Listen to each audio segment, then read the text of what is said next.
Good morning, Sunny Hill. My name's Teresa, and I welcome you on this Monday morning to join me as we travel through Matthew chapter 5 this week. And we're going to be looking at the Beatitudes. So you may think, well, what does that mean? What does that say? Well, Beatitudes means blessed or happy is, blessed is or happy is. And it's at the start of Jesus' ministry. So he just began to preach. He's only just began to start his ministry. And I'm going to start at verse 1. I know today's verses are chapter 5 and verses 3 and 4, but I'm going to start at verse 1 because I want to set the scene. And it's Jesus saw the crowds. Word was starting to get out and people were starting to hear about this man called Jesus and what he was doing. And so the crowds were gathering. And so he went up on a mountainside and he sat down. Now, often Jesus did that. If you read through scriptures, Jesus often did that to get away from the crowds, to find solace, to find a place of quiet to be with his Father. And there's a lesson right there at the onset for you and me. Sometimes we need to get out the busyness of life and just find that quiet place to be with Jesus. But as he's walking up the sermon, it's an introduction to the Sermon on the Mount, one of the first big things that he did, as I say. And so he's up this mountain and the disciples came to him and they were following him. And before he started to preach to the crowds, he wanted to talk to them. He wanted to teach them lessons.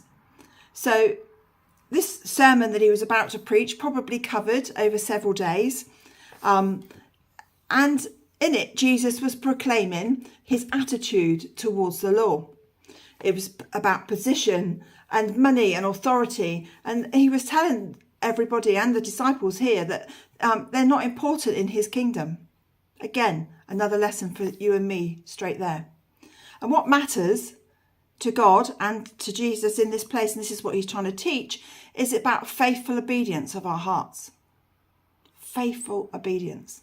But so often, especially in the world that we live in now, we think about stuff, don't we? We think about possessions, we think about money, we think about the greatest gadget, the newest car, the poshest house on the street, whatever. But what we're seeing here is it's not about those possessions. This is what Jesus is teaching. It's not about that. It's about the attitude of our hearts, about our faithful obedience.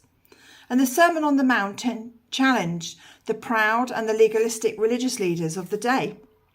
It called them back to the message of the Old Testament prophets, because that's what they've been teaching, who, like Jesus, taught heartfelt obedience. And that is more important than the legalistic things that we find ourselves in now. So there was enormous crowds that were following Jesus, and everyone was talking about him, as I said already, and everyone wanted to see him and everybody wanted a piece of him. And the disciples were his closest allies. And so before he started to talk to the people, he wanted to teach them the lessons he was about to teach the people. So his closest friends were important to him too. And because they were close to Jesus, they also had the possibility of feeling proud, of feeling righteous, of feeling better than everybody else because they were close to Jesus. They could have made money and things like this, which was not good.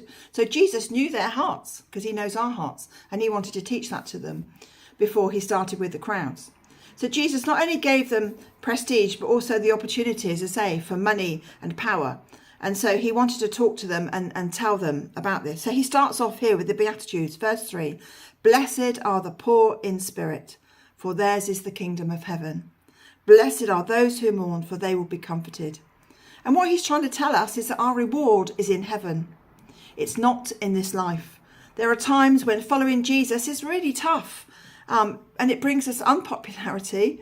And then there's times when it brings us popularity.